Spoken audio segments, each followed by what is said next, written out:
Good afternoon. I'm Susan West, President of Fidelity National Title, Eastern Division. I'm here today to talk to you, to give you a coronavirus update. Will it delay your closing? I have 3 talking points today that are very important to the subject matter. Essential business would be number 1. I'll cut into a little bit of social distancing while I'm on that topic. Number 2 would be municipalities, municipal lien searches. And number 3 would be recording, e-recording. So those are the topics for today. Again, I'm Susan West with Fidelity National Title. Essential business. We are considered an essential business, and we are open. And why do I again address the same conversation with we are open that I did last week this time? Because people are asking. The question's getting a little bit different because some businesses inside our industry and outside of our industry, even though they are considered essential, they're deciding not to remain open. So we are open, and we are currently continuing to accept contracts and refinance business as well. So that's that topic of conversation. Now let's talk about essential business and social distancing. We have 24 title examiners, search and examiners that search the public records and provide our title commitments to us at Fidelity. 24 out of 24, 83.3% of them are now working remotely from home. We have 86 employees that work for us on the escrow side. And this is just under my leadership, again, on the east coast of Florida. 51% of our 86 employees are now working remotely from home. We're creating a social distancing within our office because we have less people there. And then, of course, we've sent people home last week, and they're all working from home. Last week, I talked about the requirements, the confidentiality requirements that we have. And I mentioned our employees can't use their personal printers or scanners.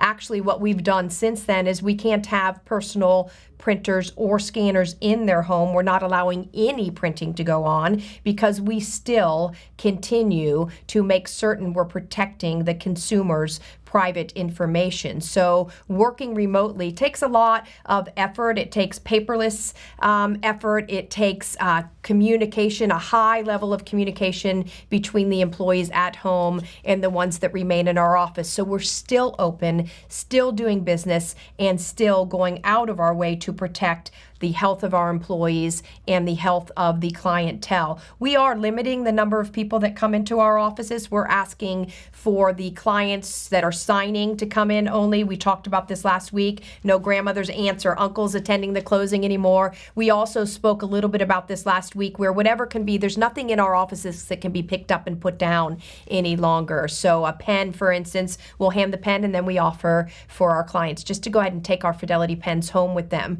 So we're doing the wipe down, the doorknobs, the tables, the chairs, everything to make sure that cleanliness equals healthiness in our operations as well. So essential business, yes, we're one of them. Yes, we're still open. And yes, we are still conducting physical closings.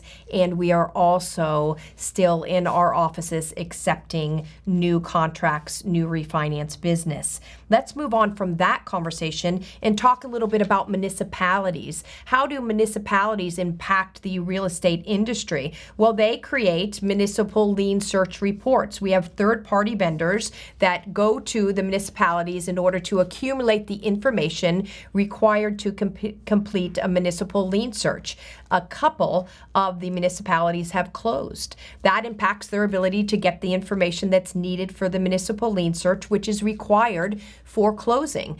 There's a statute, Chapter 159, where within our title commitment, we will either leave that as an exception if there's an issue, or we delete it, meaning we give full coverage. And if we do not have a municipal lien search report, we can't make those judgments, and therefore we have to leave the information as an exception on our title commitment because we don't have the information in order to provide the coverage. So if a lender's involved, the lender is going to say, if you can't delete the municipal lien search exception, then we won't allow the consumer, the borrower, to close. in the instance of a cash buyer, we have some leg room there where we can offer to that cash buyer to close without the report, and then they would hold us harmless from any issues that came up once the municipality opened, and we would also leave that exception on our title commitment. For those of you viewers that are in the business, I'm sure that made a lot of sense. For somebody, a consumer that's not in the business, again, feel free to reach out to any one of our offices to ask us more questions about that.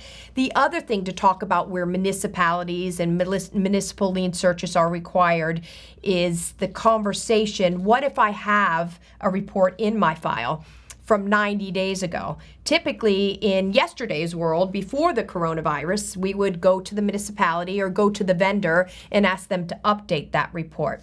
If a municipality is closed, we can't get an updated report. In our world at Fidelity, we can make decisions. I can take a look at the exact file, what was on the 90-day-old municipal lien search, and make a decision to go ahead and close and insure the borrower, insure the lender, insure the buyer without an update. And we make those decisions based on what was actually on the report 90 days ago. So there's an opportunity without an update to close. There's an opportunity without a municipal lien search report when there's a cash buyer to close. But when there's a lender involved, rightfully so, the lender, the majority of the time, 99.9% of the time, is going to want us to wait for the municipality to open for us to get a report so we know what needs to happen. Maybe an unpaid utility bill, or maybe an open permit, so that we can have the discovery necessary in order to clear or cure those items for the benefit of title insurance.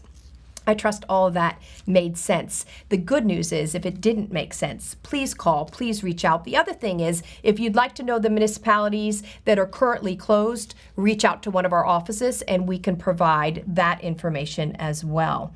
Let's move on to our third topic here, which is recording.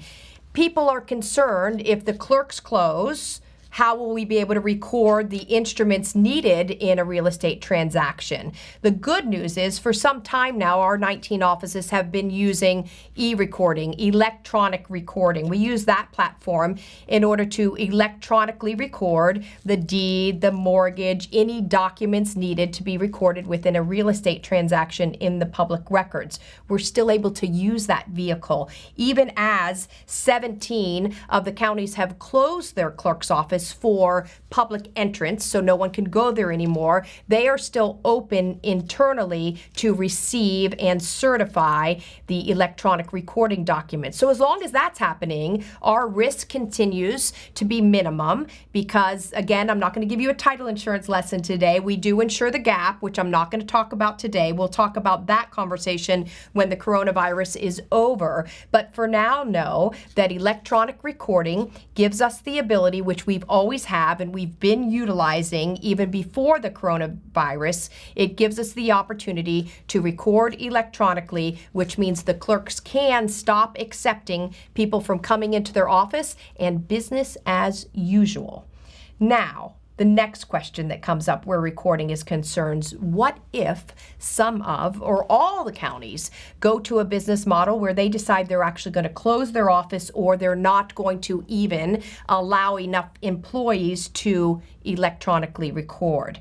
That's a whole nother conversation, but this is what I'm here to tell you today, is that in our world, Fidelity National Title is prepared to still be able to close and insure transactions even if there's a time where the clerks are not recording. We have indemnifications, affidavits prepared, ready, that we would ask the seller and the insured to sign those agreements, and that would protect us and protect them through title insurance to go ahead and move forward and close on their transaction. So we are prepared if we get there, but we'll cross that bridge when we get to it. So we're not having a lot of conversation about those indemnifications, about those affidavits, because we're not there, and knock on wood, we won't end up there because of the ability to electronically record. So my three topics for today, again, essential business, municipalities where municipal lien searches are concerned, the e-recording and the recording of instruments in order to conduct real estate business. the third, the fourth, the fifth conversation, things that we talked about last week, remote online notarization. What's the good news there? We've just gotten really good at it. We have continued to remote online notarize for sellers. Again, there's criteria there, the equipment that they have, the ability to do knowledge-based authentication, and that means they have to either be a United States citizen with credit history, or they have to have credit history even if they don't have a Social Security card or a tax identification. So an opportunity there for knowledge-based authentication. So we've seen so much of that with our sellers, warranty deeds, power of attorneys. We have remote online notarized, and we do have a lender that's willing to accept that on their loan documents. And we've had Ashley Scipione, I'm going to give you a shout out. She's had several phone conversations with lenders calling her saying, we want to be able to do this too. You seem to be an expert, Ashley. Can you help us with what the process would look like? Give a shout out to Paula Hester in Texas today too. She's worked with a small lender in Texas to help them get on a remote online notarization platform as well.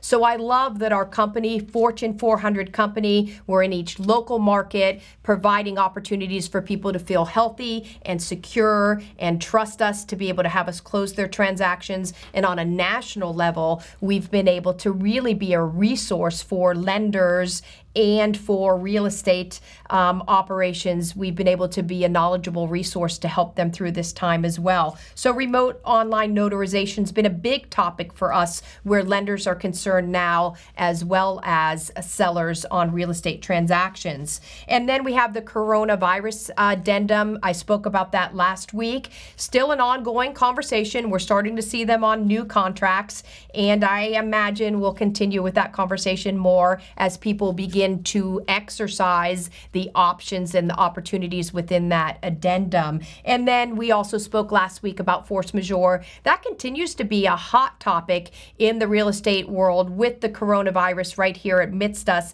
And this is what I'm going to say again on the topic of force majeure. Real estate professionals, you have a legal hotline. Use it on a case-by-case conversation for that subject. So whether it's one of these 6 topics, whether it's something else real estate related, please consider me a friend, a peer, a resource, and someone that you can trust and count on to ask some of these questions to. And if I don't know the answer, I will get you the answer. And the last thing I'm going to leave you with today, some positive news, which is we do still have new business coming in our doors every day. And that, I believe, is a good sign for our real estate industry. Stay healthy, stay informed, stay positive, and stick to an amazing routine every day to keep moving your life forward. I'm Susan West with Fidelity National Title.